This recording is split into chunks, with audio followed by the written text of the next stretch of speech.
We are Fandom Roulette. Two nerds with a passion for History, video games, tabletop games, and, well, really any nerdy stuff that comes into our lives. While we might not be able to name every ship classification in Star Wars, Or every Pokemon. or every spell in the player's handbook, Well, one of us can. we're still here to have a good time.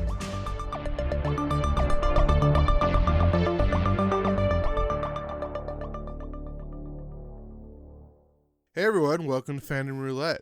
This is Joe. And I'm Cody.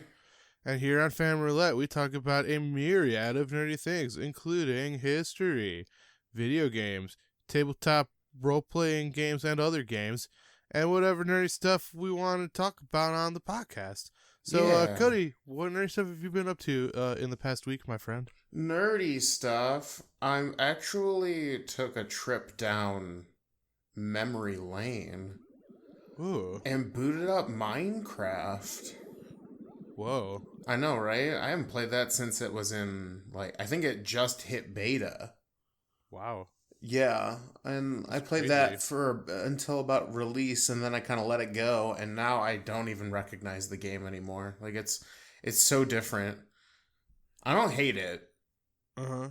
but it's definitely new to get used to. Also, a lot of things have happened this week. A lot of good and bad things. Yeah, a lot of stuff happened this week, huh? So I'm going to start with the good. Yeah. Today, when we record, Borderlands 3, Gearbox, and all them, they did their, basically their first gameplay footage.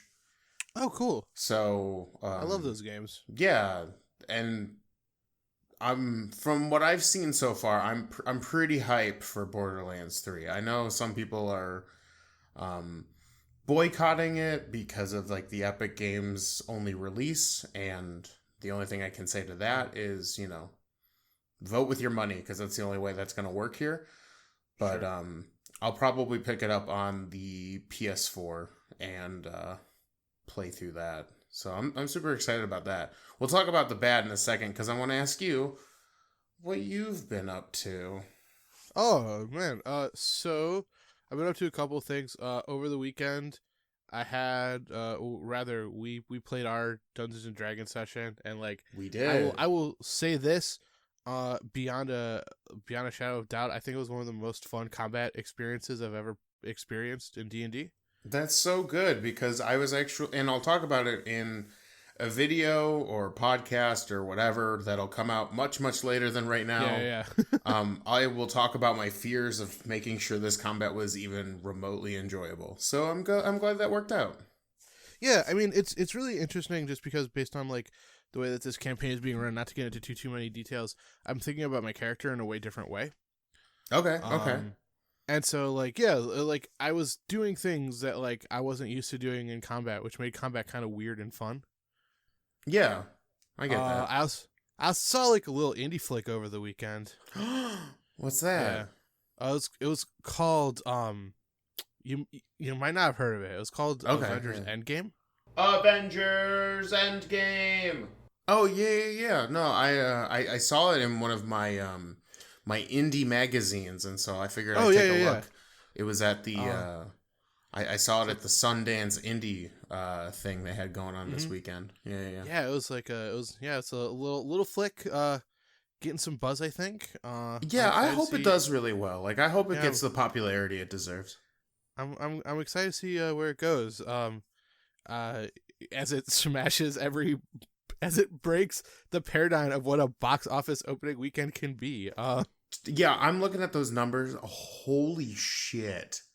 It's crazy. Yeah, it's nuts, isn't it? Yeah, it is wild to see those numbers. Someone did a pie chart breakdown of it versus all the other opening weekends that have happened recently, and Jesus. I think it's something it consumes almost all of the top 100. Something like that. It's crazy. Yeah, it's a lot. And here's the thing: is Infinity War had already broken the all-time box office opening, and then Endgame beat that. Yeah, I mean, that's what happens though when you have a movie that's culminating, 20 plus movies. Yeah, like it is it's on the same. I feel like it's on the same level as like most like the ends of like television series and things like that. So it makes sense that it like had such a huge booming success. For sure. Did you see it? I did see it. Yeah. So we're not going to go into any spoilers or anything like that. We're just no going to give spoilers. our thumbs review. So Cody, how would you rate this movie? I give it a thumbs up, man. If you're a fan of this series, or just the Marvel movie cinema experience in general, it's a thumbs up. If you haven't gone see it, you should. We won't spoil anything, but it's worth your time.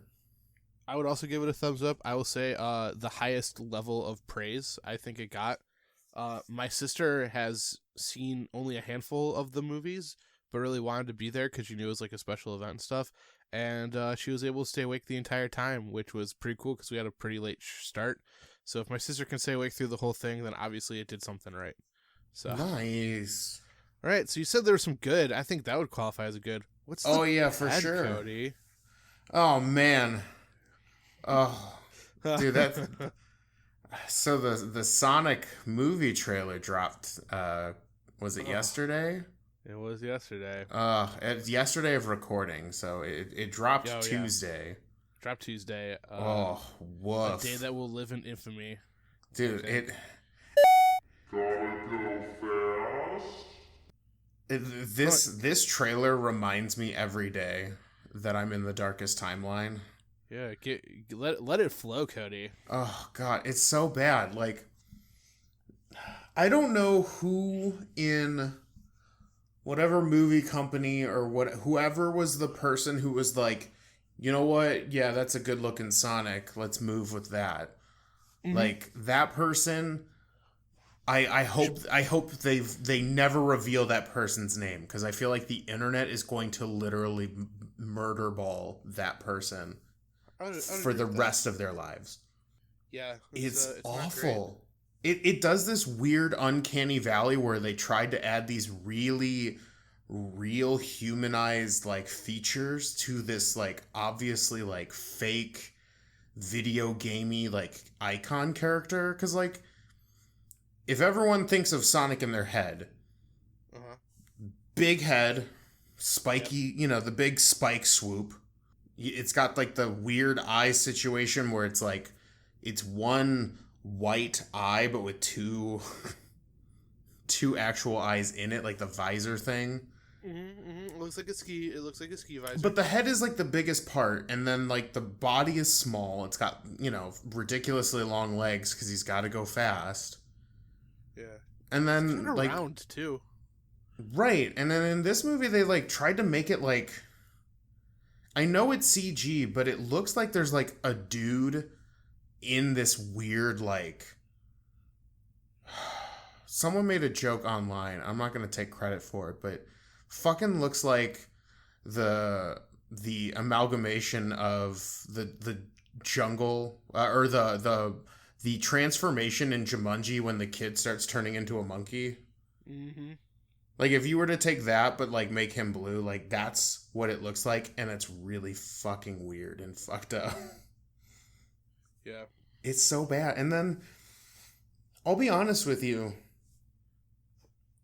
The song choice was weird. I've had Gangster's Paradise stuck in my head for the last 2 days now. Yeah, Right? Like, what? So here's the thing. Sonic is supposed to be the competitor to Detective Pikachu. Like, it's obvious. Yes. Mm-hmm. And I get where they were going.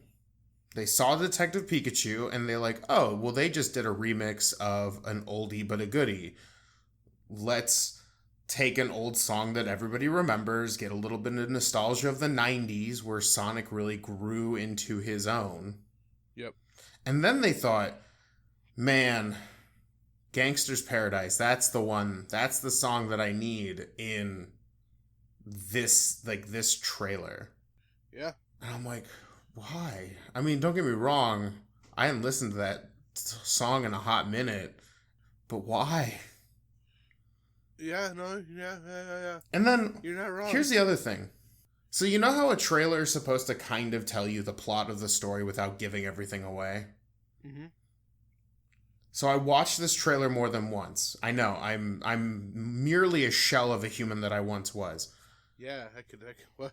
Whoa, better mad than I. Right. Because something didn't sit right with me other than the myriad of things. Sure. The trailer starts with Sonic going so fast that he blows out the electricity on the western half of the United States. Mm-hmm. The government reluctantly hires Dr. Robotnik to capture him because they think it's some kind of weapon. Yes. But it's actually just, a rude dude with attitude. That's true. So then the main side character who's with Sonic, I forget the actor's name. James Marsden. I'm so sorry, James Marsden. Yeah, I'm really sorry for everyone involved in this. You know, he was also in a movie called Hopped where he played opposite of a weird CGI Easter Bunny. Okay, that's bizarre. Yeah. So anyways, so the story up until this point, Sonic does something weird. The government thinks it's some kind of weapon. They hire Dr. Robotnik to catch said creature. But then Sonic goes, in the scene in the car, well, I gotta go save the world today, whoa! And then, hops out of the car and does that cool CGI, fucking Sonic thing that he does. Bloop. Yep. But, he's the problem. Can I just, I don't want to nitpick here, Cody. Sure. Can I just correct you briefly? He says, and I quote, I guess I have to save your planet, which... Someone point out, is he an alien? Oh, interesting. I never considered that the reason he looks like this hellfire abomination is he's not from this planet. Yeah, he says, I guess I have to save your planet. Well, maybe it's just a thing of ownership. Humans run the planet. He is just merely a servant of, Well, then why would, then he should rise up with his Sonic, his hedgehog. Yeah, because the trailer showed so many of those. It's true, Tails. God, no. And oh my god, don't you kind of want to see a horrifying Knuckles though? Honestly, I'm just really hoping that this becomes some kind of weird canonical thing where so we got Detective Pikachu. Yep. And we got Sonic, and at the end of Sonic, at the post-credits, all of a sudden fucking Detective Pikachu comes walking in, talking about the Smash Initiative, and this is all just some elaborate setup for a Smash, movie. Oh, fuck. I'd be into that. Yeah, right? I mean, it's gonna take 20 years, so we're gonna be, we'll be here for a bit. Well, it'll take 6 to 7 years, but there'll only be 5 characters. Sure. Now, the only thing throwing a wrench into that plan... No, don't say it. Is the fact that Mario is owned by Illumination, which is, of course, the Despicable Me Minions people. Oh. So get ready for a bunch of horrible Toad merchandise in your future. Ugh. Yeah.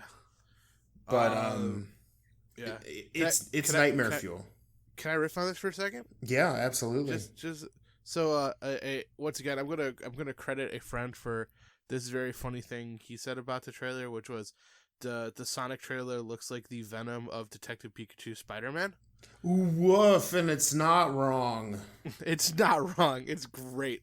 Yeah, I feel once again, someone was watching a Detective Pikachu trailer and was like, huh, wait till they see our thing, and it's like, here's the other thing is I associate Sonic with lame surf rock. Yeah. Or butt rock as it's sometimes known by the fans. Love it. I don't associate him with rap. I never did either, and I think it might have been a 90s thing.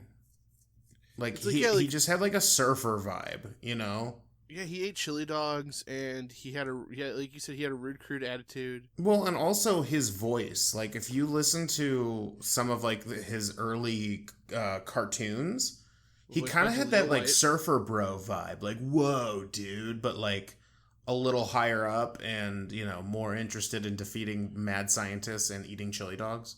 That's no good. Yeah. Also, this was something funny too that I saw online, which is every like so the tagline is every hero has its genesis, which like this wasn't, because he made it sound like he's done this before. Well, okay, so like first off, I'm going to so like here's the thing, it's funny because it was the Sega Genesis. Yeah. But someone put it out on the internet that was only called the Sega Genesis in America. So interesting. That joke works in roughly one country. Okay. But yeah, like, and then here's the other thing: is at the very end of the trailer, like Jim Carrey now looks like Dr. Robotnik, right? Right, because somehow he was hiding that fucking ridiculous mustache in his twirled down thing. Yeah, well, but then also he goes bald and he like gets fat and he gets a huge nose. So like, yeah, something happened. Can't wait to see what happens there. It's really that is probably the only saving grace of that movie, if there's any at all. Well, it's gonna be a post-credit scene to set up the Sonic Cinematic Universe. Yes.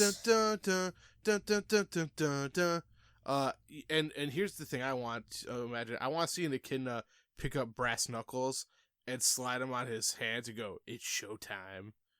Oh, big oof. I don't want.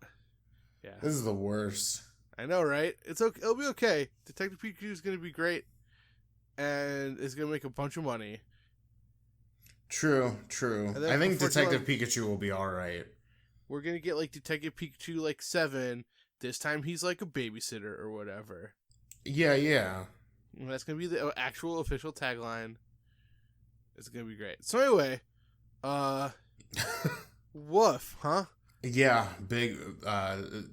This week, these couple weeks mark the greats of cinematic history and the worst. Yeah. And then I don't think either of us watched Game of Thrones, so we're not going to talk about that. Moving on. Yeah. Why don't you dump on history for me and spread your lies? Spread some lies. All right. So this week or this season / week, we're talking about famous last stands. And so like, you know, I feel like I've been kind of getting into a narrative rut, which is, you know, like one side army big, other side army small. Big army beats small army, sometimes, most times. And then big army go on to win war. True, but I mean, it is famous last stands. I mean, so this week, I'm gonna be talking about a last stand in a kind of bigger context. Cool. I'm interested. Tell me more. So, have you ever heard the expression, like, you know, I think it's been parodied to death now on everything. It's like, you won the battle, but I'm going to win the war. Yes. This is a perfect example of this, actually. We're going to be talking about a battle called the Battle of Stamford Bridge. So, I'm going to give a little bit of backstory here. The Battle of Stamford Bridge is a battle that took place in England in 1066, which was a battle between an English army under the leadership of King Harold Godwinson, as he was going against the invading Norwegian force led by a guy named King Harald Hardrada. There you go. And the other guy who was helping out King Harald, who was named Tostig Godwinson, who, fun fact, was Harold's brother. Oh, okay. So we're gonna jump back in time a little bit. Are we doing the time warp? Let's do. So we're going back in time.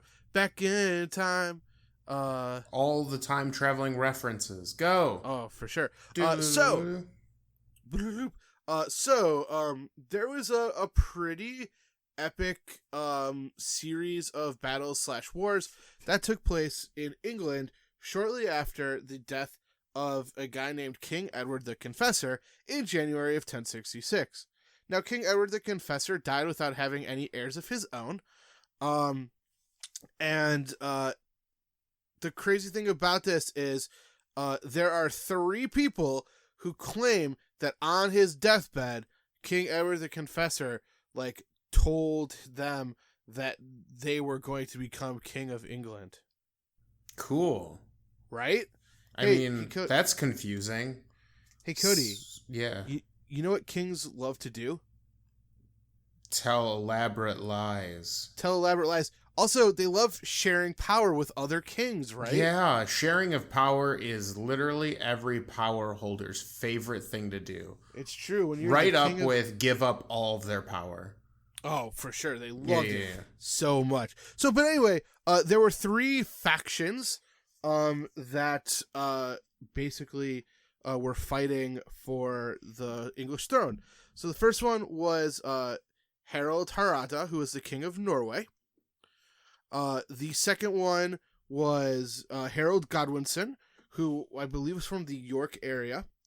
And then the third one was William of Normandy. We're gonna go back to William of Normandy in a little bit because it factors in a weird way. So basically, King Harold decides that he's gonna start invading, or King Harald rather decides he's gonna start invading England from the north, and he is bringing over his big old army of Vikings. He had a force of about 7,000 to 9,000 men, it is estimated, and they landed in a little place called Orkney, and basically started going down recruiting forces in places like Flanders and Scotland, where he was met by Tostig Godwinson. Now, this guy was the brother of Harold, and basically Harold hated his brother because he was kicked out of being the Earl of Northumbria. And he was like, hey, I liked being the Earl of Northumbria. And basically decides that, well, fuck that guy. I'm going to start fighting my brother. And so he starts fighting his brother left and right and decides, hey, this Harald Hardrinson guy not only will make a pretty good king, he will make me Earl of Northumbria again. Isn't that how all wars start, though? Hey, fuck that guy. I mean, of course, that's how most all wars start. Yeah, fuck that guy. Yeah. So basically, this village, this battle, takes place in the area of York, which is in northern England. It's like the last major city before you get to Scotland. Which at this point was like its own independent country. Basically King Harold was in southern England, heard that Norwegians were invading in the north, and so he was like, he had to go to London to Yorkshire. So he did this in 4 days, which is crazy because that's a long distance to do on horseback.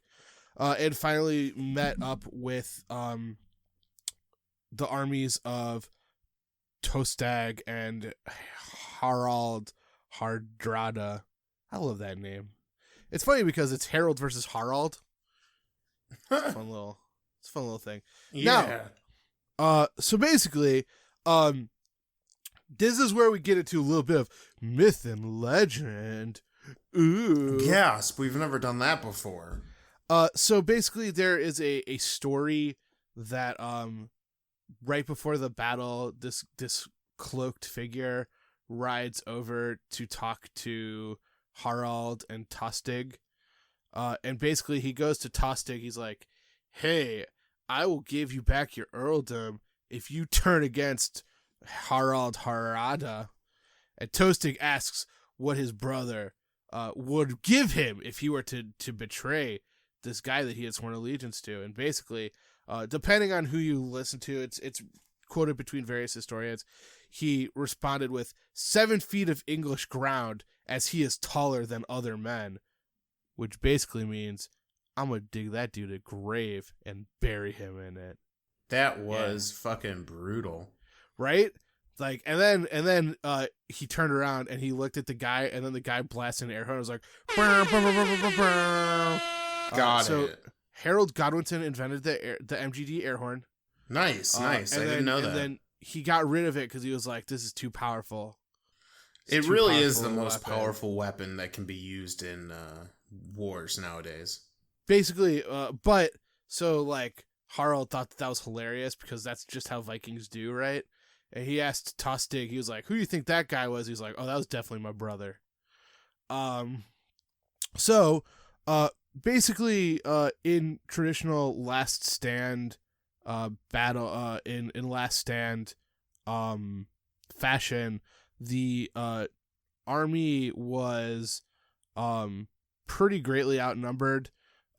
So the English army of King Harold Godwinson had about 11,000 foot soldiers and 2,000 cavalry soldiers. And Harada's army had about 9,000 and even less than that because 3,000 were like still on boats trying to get over to invade. So not great, right? No, that sounds super bad. Yeah, not great. So basically, no one was expecting the English army to arrive because A, they thought they were being pretty sneaky, and B, they did not expect that the English army was going to be able to make the ground between London to Yorkshire in less than 4 days, or about 4 days.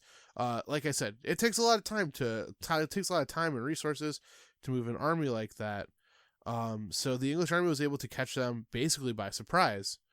And so there was a river that kind of gave them a little bit of an advantage because based on where the Norse were set up, they had created a little bit of a choke point similar to that of Thermopylae. But it was just a numbers game. Like the English army was able to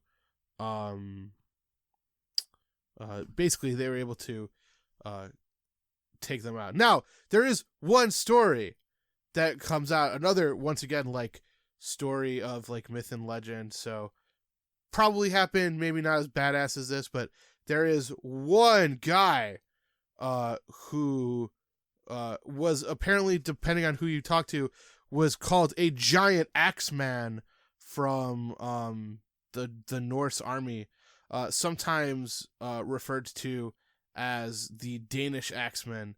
And apparently he was on this bridge and was able to cut down 40 Englishmen by himself, which is fucking impressive considering that they had armor and shit on, right?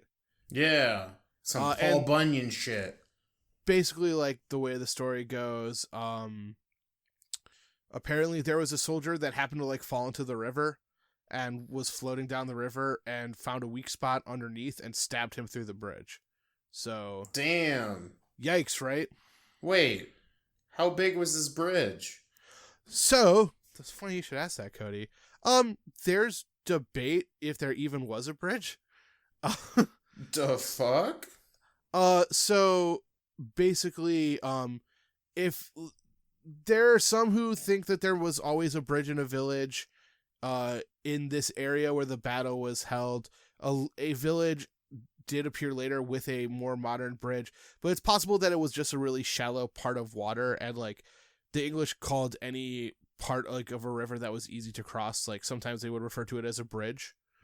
So it's possible that it might have been just like maybe it was just a couple pieces of wood, maybe it was just like a place where the river got narrow and you could cross over easily. All I know is that that's why this Danish guy kind of falls into myth and legend, right?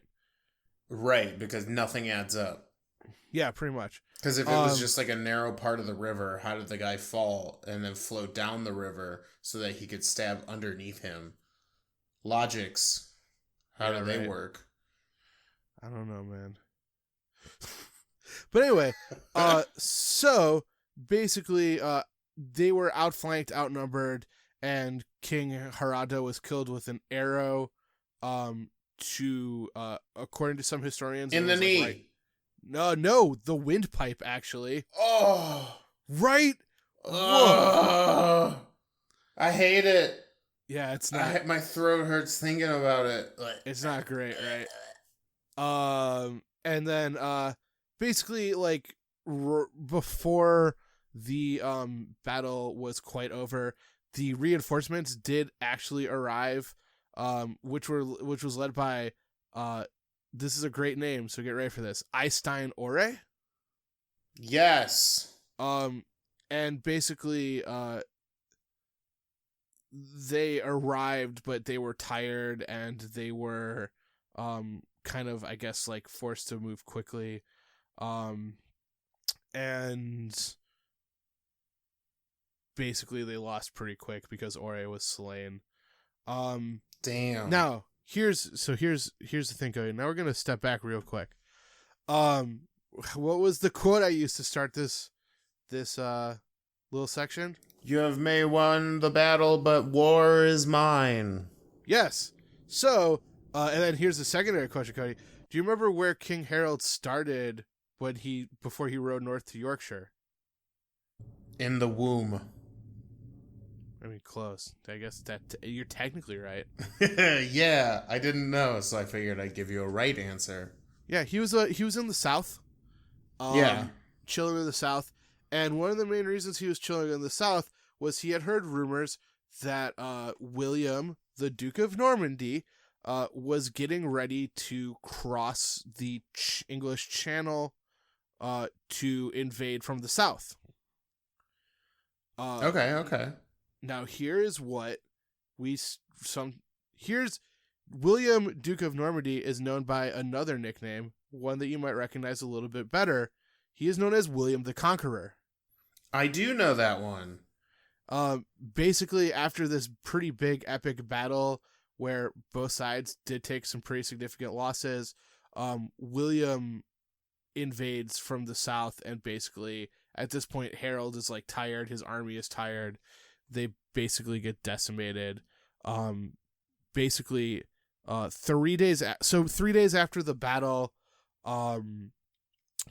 William invades, and then about 3 weeks after the battle, the army was defeated at the Battle of Hastings, which basically created and ended the English, or rather, at that point, the Anglo-Saxon kings were done, and we started getting Norman kings.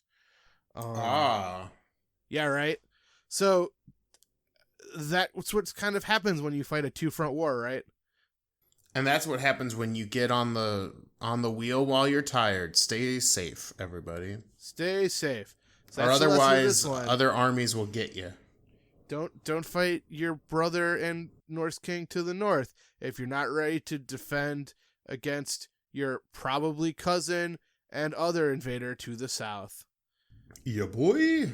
That's some really good advice. I know I'll probably use that within the coming months. And it's the more you know. Redacted. G.I. Joe. Redacted. No. Redacted. They can't copyright us on that.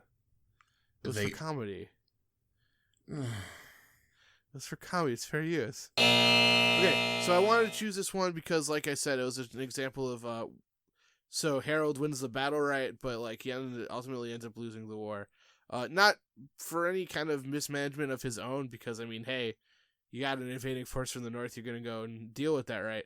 I just thought it was an interesting example of, kind of like chain reaction things beyond your control. I did not know that, I actually did not know about this battle before I started doing research for this like section. And I knew that there was a third king, but like history doesn't talk about him much. And so one of the things I mentioned was that Harold had 2,000 cavalry. I'm not sure what happened, but they must have gotten messed up pretty bad, because a lot of people talk about one of the things about the Battle of Hastings was that the Norman invaders had more horses. which is one of the reasons why Tolkien writes about the nation of Rohan.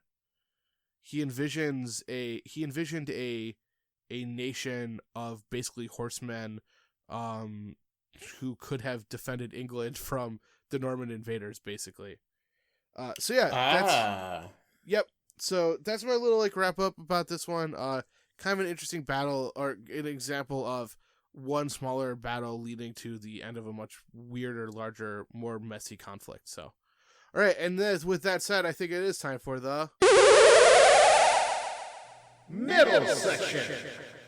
All right, hey guys, welcome to the middle section. Welcome. We're gonna tell you about all of our social medias. Hey Cody, do you guys got a Twitter?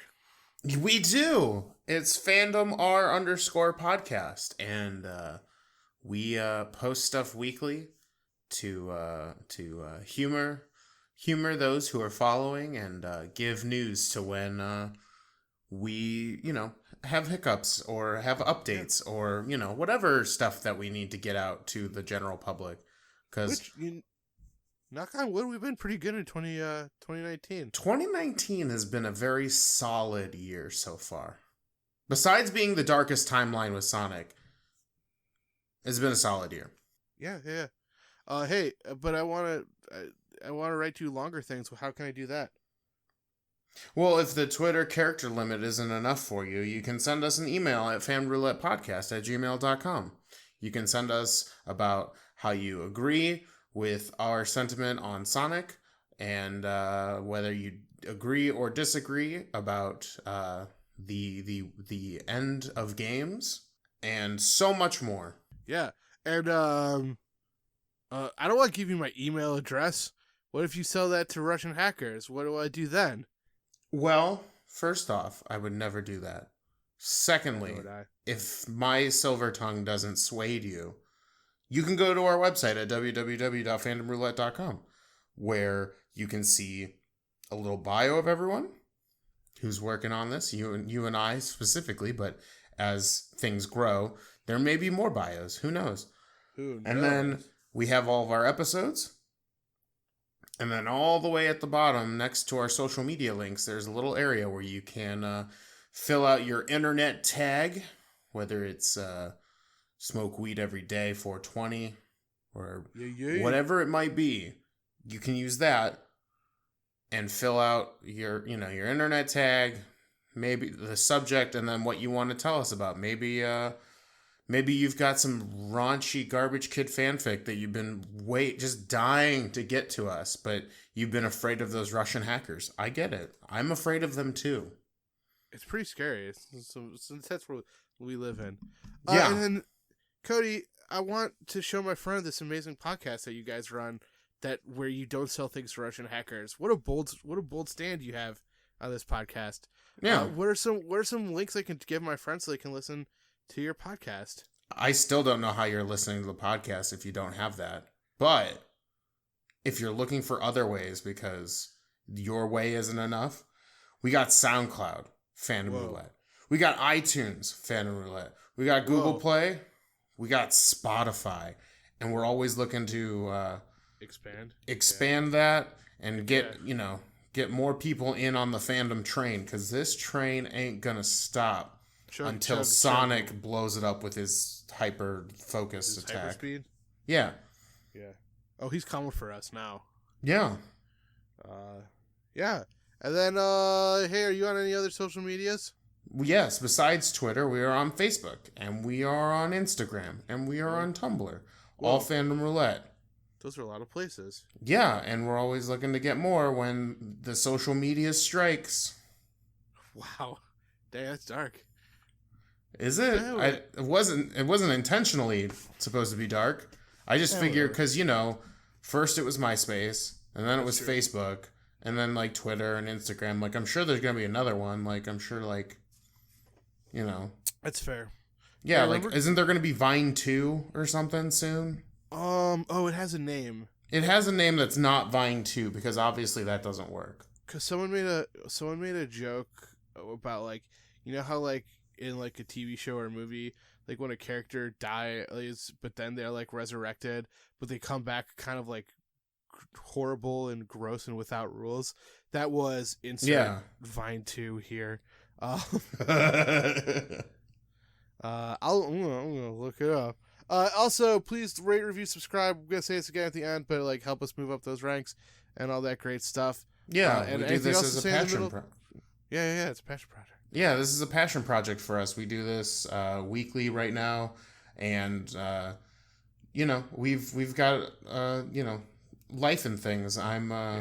We're working boys. Yeah, we are working boys doing the working thing. So anything the fans can do to increase outreach would be greatly appreciated. So we thank you, our lovely fans.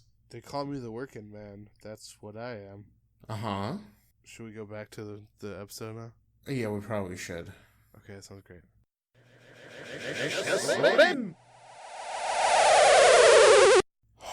Oh boy. Let's see who's Yeah, who's in the window today? Knock. Oh my god. That's wow. I liked that reference. What? Who's in the window? Isn't that like a Pee-wee's Playhouse reference? Is it? I never watched Pee-wee's Playhouse. X-Men, welcome to die. Pardon? X-Men, welcome to die. It is I, Magneto, from the arcade classic punch-up X-Men. Oh, welcome. His famous Magneto, yes, what is it, Joe? Can I like jump in real quick? Of course. Yeah, so like it was one of those classic 80s games where like the translation wasn't great. And so like when he pops up for the first time, his line of dialogue is X-Men welcome to die. And like it's become like a kind of sort of internet meme. It's pretty good. Yes, I have to defeat all of those X-Men, all of the favorite ones, all of everyone's favorite X-Men, like Wolverine, Nightcrawler, Cyclops, and Dazzler. Oh, that's accurate. That's actually that was the team up, and yeah, yes, I know who I'm defeating in my own video game. I'm sorry, Magneto. Hey, you guys are running pretty great. Hey, Cody, I heard you like to talk about video games. I lost the voice halfway through that sentence. It's fine, Magneto. I understand that sometimes that when you're doing a voice, sometimes you lose it. I get it. Yeah, but we don't do cuts. Just gonna run through it. No, we don't. We keep going. We keep going straight ahead. Joe warned me. Yeah, I told him that he's getting $15 million for this appearance. You really need to stop hemorrhaging the budget. No, man, we got this. So, anyways, Magneto, I know you came all this way from the arcade cabinet. Yes. To listen to me spat nonsense about video games. Yeah, let's hear it. What video games are you talking about? Well, this season, I've been talking about indie games. Oh, yeah, independent games. I love those. Yes, those independent games. So, that being said, this week, I'm talking about Wargroove. Ooh, that sounds like fun. What's Wargroove? Wargroove is a game from Chucklefish, which if you were following along, they also helped produce another game on this list. But it came out February 1st for the Xbox, the Nintendo Switch, and Windows. And it's a turn-based tactics game where you play the role of a fantasy commander sending their fantasy troops into battle. Whoa, that sounds cool. Yeah, and if you're looking at the game or happen to know what I'm talking about already, you can already tell that this game borrows very heavily from the old Advanced Wars series that came out in 2001 for the Game Boy Advanced. Yeah, that's what I was thinking, Cody. Exactly. I know, because you're looking at it right now. Uh-huh. However, I will say that they have greatly improved that formula that I loved so much growing up. Okay. For starters, in a game of Wargroove, so there is like a campaign, but I'm going to just talk about it in its kind of baseline multiplayer aspect of it, because the campaign is basically just scripted multiplayer. So, that being said, you usually have two objectives. You either slay the enemy commander, which is fairly difficult to do because they're a very strong unit, but poor placement and tactics later can really turn the tide. Or you destroy the enemy base. Okay. So each side typically has a base that sits on, far end of the map, and you're either tasked with killing the enemy commander or destroying this base. You have access to basically a pool of funds that increase each turn depending on how many structures you claim. So there are random structures placed on the map, and you are tasked, in order to make more money, you want to collect more of these places. You can spend said funds on a myriad of troops ranging from scout dogs to flying vampires to giants. There is a wide variety of units. And what's really cool is each unit it's kind of like, and you'll be familiar with this concept if you know Fire Emblem and games like that. A lot of the units have kind of a rock, paper, scissors kind of mechanic. They're strong against certain enemies, but weak against others. So, for instance, the scout dogs that I was talking about, they're really strong against the basic sword units, like your standard infantry. However, most other units basically kick the crap out of these dogs, but they're fast. Okay. So you can also heal units by sacrificing money and the HP of your structures to keep them in the fight. So there's a bit of a, you don't always want to lose your units, they're good units and they're in good places. Having buildings around to heal them up is a viable tactic. Commanders are also, like I said before, they're very strong because they all have special abilities depending on which one you play. Going from, ranging from your AoE healing, your area of effect healing certain units, to creating temporary walls, to spawning new units. The commanders really change up the pace of the game. Okay. And the special abilities will proc after so much damage has been done to them or how much damage they've been doing. And what's also cool and kind of improving upon the Advanced War system is each unit has some form of a critical hit mechanic, which basically provides bonus damage should you meet the prerequisites for the unit. So, for instance, the basic soldier does more damage if it is next to the commander. So strategically, if you're going to be using your commander in the front line, you'll want to have some infantry next to him to benefit from that bonus damage. Okay. There's some other ones there's spearmen who get bonuses from having more than one spear or having an additional spearman unit next to them in these big lines. So using all of these different mechanics, buying units, hitting these critical hit effects, and then also your commander who is, super strong, but, vulnerable because if your commander dies, that's it. You have just lost. Mm-hmm. So it is a very strategy, tactics heavy game. On top of all this, there's also air and naval units that can change the game, and each unit in these categories, they range from what they attack. Some attack air to air, some attack air to ground only. Some of them, only attack sea units, and so on and so forth. There's also Fog of War, which, if you've played Advanced Wars, you're familiar with. Basically, every unit has a range of sight that they can see. And certain, the dogs are basically your scouts in this game and can see through a lot of the hidden terrain.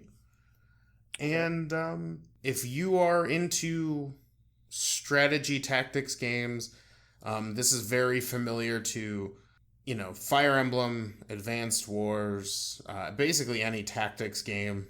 It's $20. It's super cheap.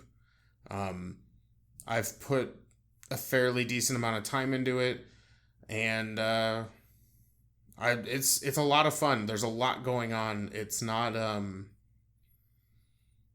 battle, especially because I'm just going through the campaign right now, and the campaign does a really good job of teaching you the units slowly, so that like you can kind of get the hang of one unit, and then they introduce a new one to add to that. So like right now, I'm just getting into like I just the other night finished a mission where they taught me about anti-air units. So the enemy has a bunch of air units that are fucking me up, and I have access to these anti-air units that are pretty good.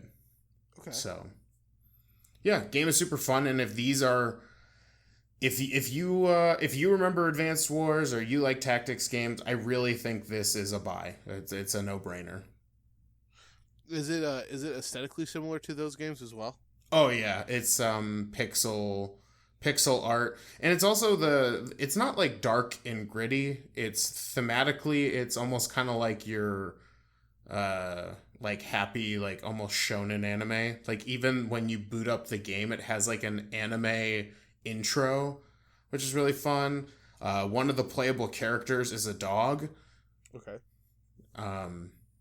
There's a lot of love put into this indie game, and it sucks because growing up, Advanced Wars was one of my favorite like tactics games, but once Fire Emblem kind of hit off in America, which is the same company that made that, or at least parts of the company, but once Fire Emblem got really big and is selling really well, like I don't think we'll ever see another Advanced Wars or a remake. So this is like a nice nostalgic, like, hey, remember this really cool game that you're never gonna get again? Like, I got you, boo. Harvest Moon-esque, or I mean, that game Stardew Valley-esque. Yeah, it's kind of it's similar to that. Yeah, it's like that same model. It's like, hey, we're heavily inspired by this game because we love that game, but like it's never gonna go back to that way. So yeah, it's super fun. I'm having a great time with it, and I strongly recommend this one. I'm usually like I had fun with it or whatever, but I recommend this one. Sounds great. Yeah. Do you have any questions or comments or concerns? Really... Are you concerned with how I did this? No, I think you did a great job. It sounds like an interesting game. And it sounds like it rewards a lot of like deeper exploration, and it also sounds a little XCOM-y. But yeah, if XCOM was, or the thing about XCOM and why it's different is probably just because in XCOM, like your troops are like kind of specialized, and like there's a little more heart that's like more Fire Emblem. Okay. Where like each character is like kind of unique in that way. Whereas in Wargroove, everyone's just kind of like besides the commander, which is like the only like aesthetically different character.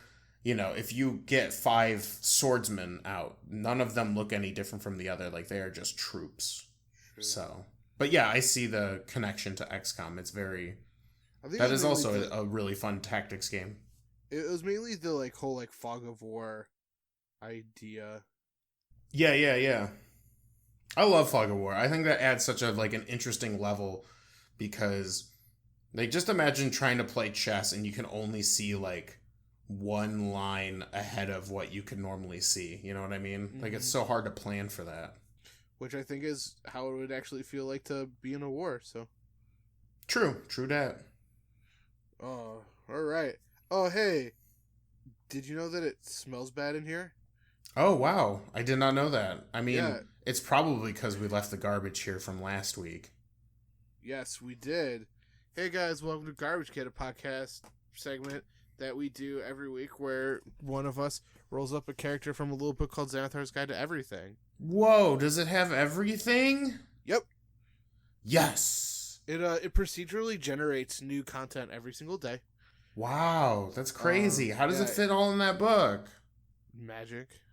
Nice. I love it. I mean, it is Wizards of the Coast. They gotta have some magic. Ooh.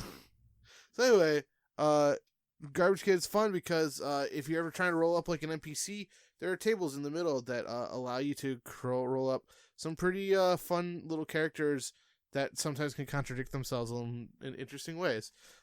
So yeah, and then one of the last things we do is we keep this a closely guarded secret, but we go and we give them a super duper epic name, and sometimes the lists are more funny than others. And this one, this was the one I personally found the funniest name of all of the options I was given. I would like to introduce to you to Light Dark, the Gnome Wizard. Nice. I love Light Dark. Tell me more about them. That was hilarious. Yes. So Light Dark is neutral good and started their life as a sailor. A sailor. I love it. A sailor, yes. They knew who their parents are, and they were born on an outer plane of the roller's choice. Wow. Yeah, I don't actually know any of the outer plane names. Okay, that's fine. We'll let the players decide. Ooh. So they were an only child, and they were raised by their grandparents because one parent was imprisoned, enslaved, or otherwise taken away, and the other parent disappeared to an unknown fate. Gasp. They lived a modest lifestyle, but hey, they lived in a large house, so that's pretty nice. Well, that's very cool. And as a child, others saw them as distant or strange, so they had few friends. Ooh, I kind of already know where this one's going in my list. Now, they became a sailor because reavers attacked their community, so they found refuge on a ship until they could seek vengeance. Hell yeah. And they became a wizard because an old wizard chose them from among several candidates to serve as an apprentice.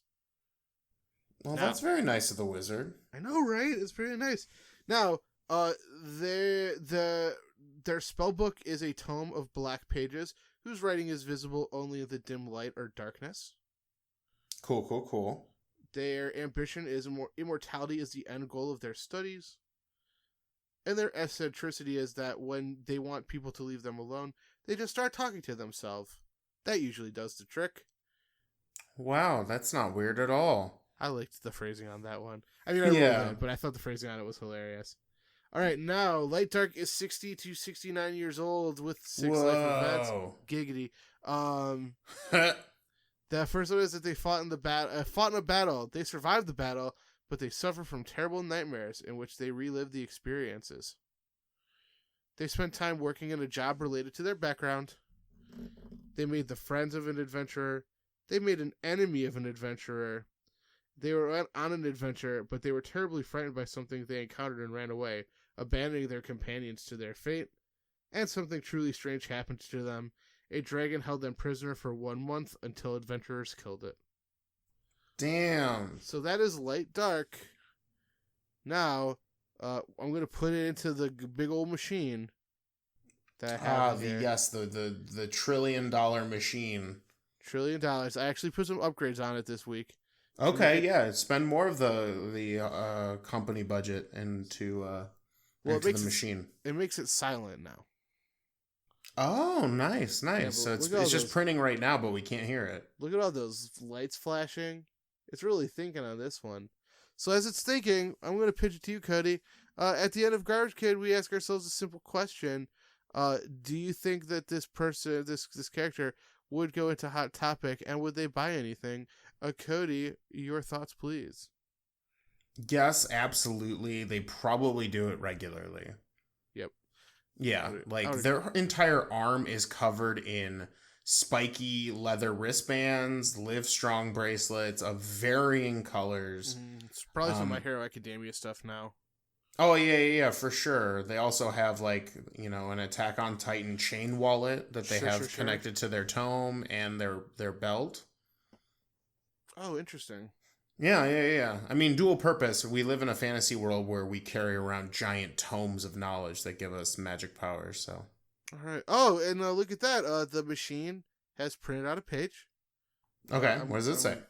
It says, freedom is a lie that sentient beings tell themselves to not realize that they're hamsters living in a cage much larger than themselves. Did you turn on the self-aware button again? Oh, snap. I told you to keep that tape down so that it wouldn't become self-aware. Okay, it printed out another one. It said, yes, I go into Hot Topic. Ah, perfect. Yeah. That was a dumb bit. I liked it though. That's my kind of dumb. Oh, I do enjoy it too. So anyway, hey Cody, what are we talking about in D&D this week, or the role playing game, the tabletop role playing game and or board game section? Yo, we talking about monsters. Boo. Okay, that was scary. I got you. I got you pretty good. I was pretty scared.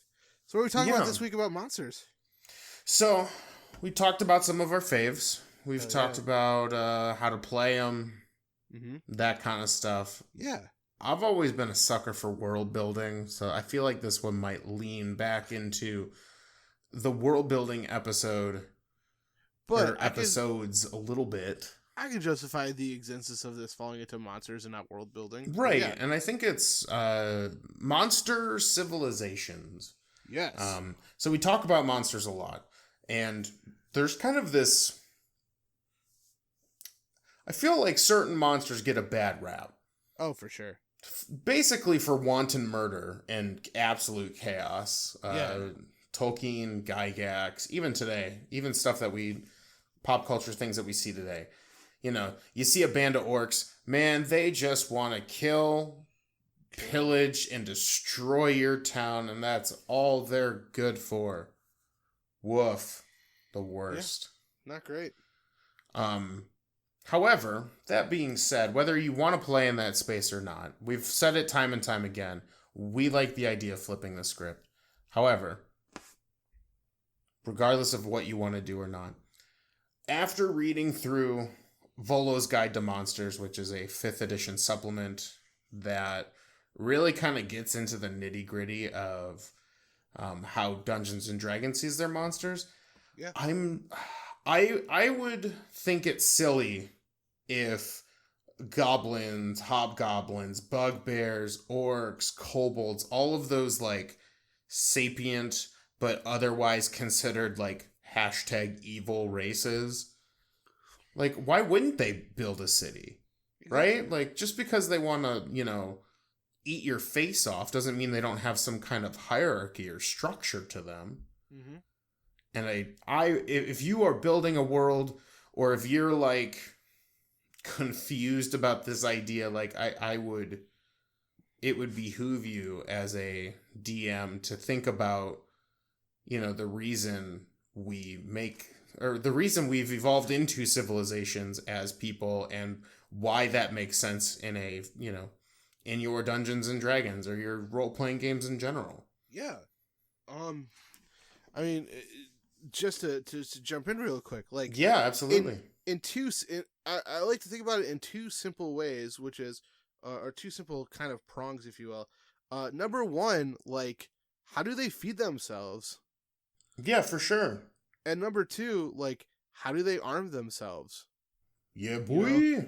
Like, I guess that there's sometimes people are like, oh, they're like using weapons that they scavenged from other things, but it's like, if you have like a pretty big orc army, like, chances are they're not going to get all their swords from scavenged bodies, right? Like, that's not a great way to run an army. They're not just going to eat as they go. Like, they need to figure out ways to keep themselves fed and things like that. So if nothing else, you have to figure out like why, or like how a force like this could exist, because it takes a lot of resources and time to create and run like militaries and things like that. Yes. Also, to once again go back to like the Tolkien perspective, real quick. So obviously Tolkien leaves like a lot to be desired when it comes to like building like, enemy civilizations and things like that. But he does, I believe, in if not in the Lord of the Rings proper, definitely in like supplementary materials and stuff like that, discuss how Mordor, the dark realm where the orcs and Sauron live, he talks about how the land there is actually incredibly fertile because of the fact that it's so close to volcanoes. So he talks about how Mordor is actually like has like a very rich like agriculture to do things like, feed their armies and things like that. But like, even he was thinking about things like you can't run an army with no resources, right? So like, right. These are things that we have to think about.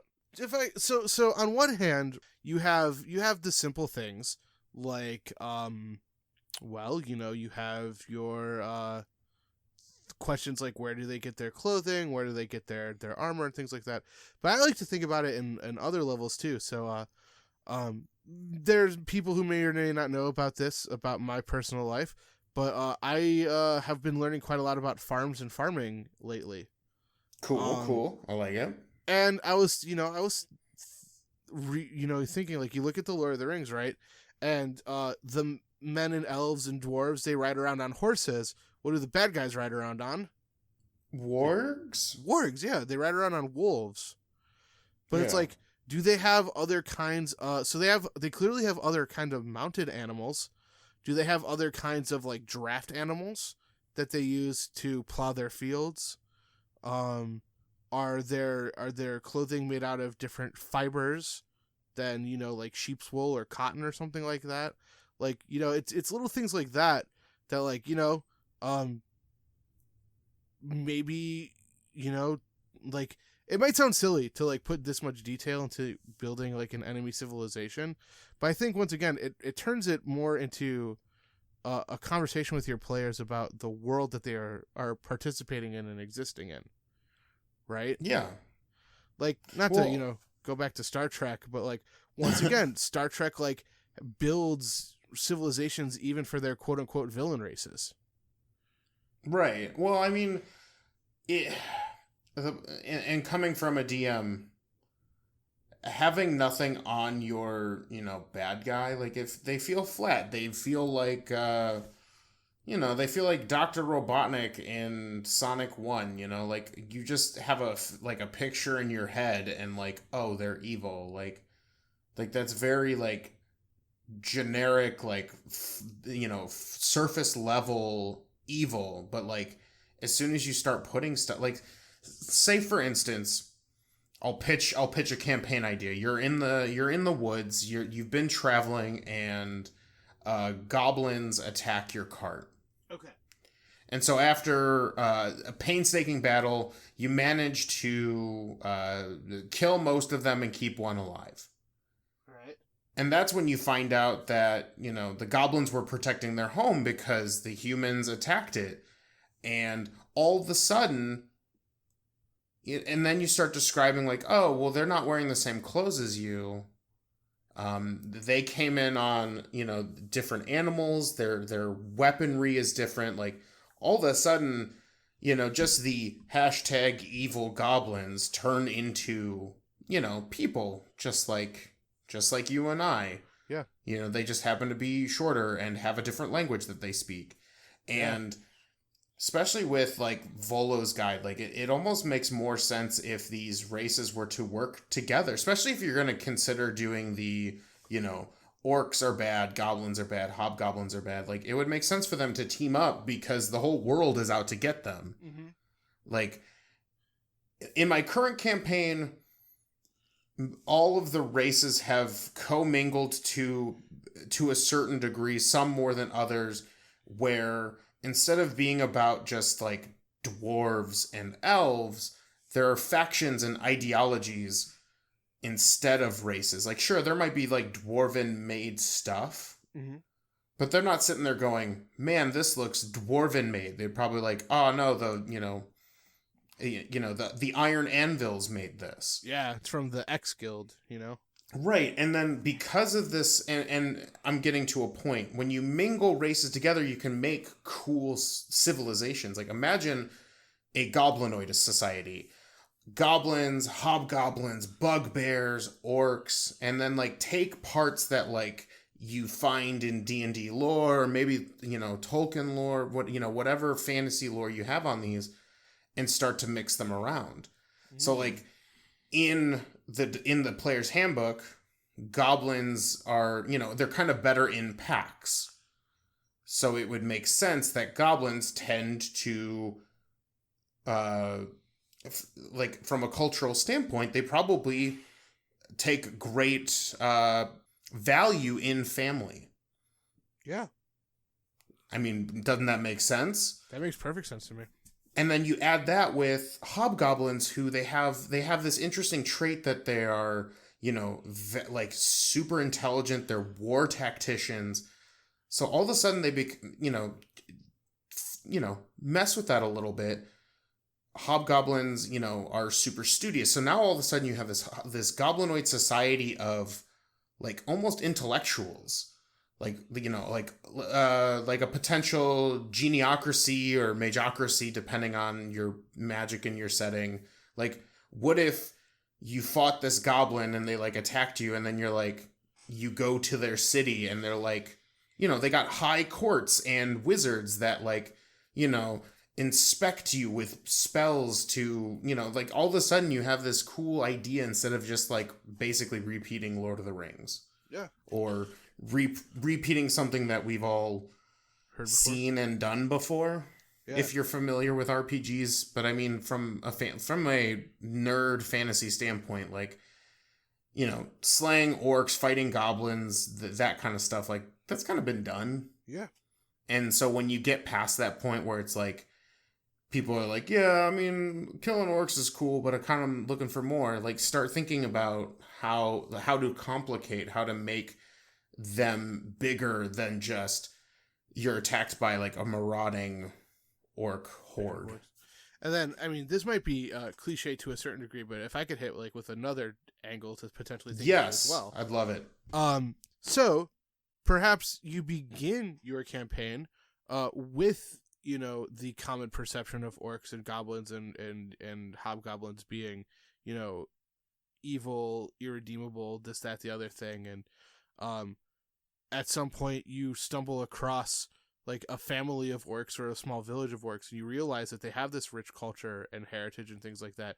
And in fact, for what's in there, they're scared of you because they start talking and they're talking about humans, but in a very similar way that you're talking about orcs, and you realize that this has been a whole propaganda machine, and like maybe you turn like it makes you question your own society and what your leaders are saying to you and what their leaders are saying to them, and it becomes a thing about maybe trying to unify people or turning on your government. Maybe like you're invading their lands because you were told you have to do it to keep your world safe, but oh no, you're the aggressor this time and you have to fight back or start a rebellion or something like that.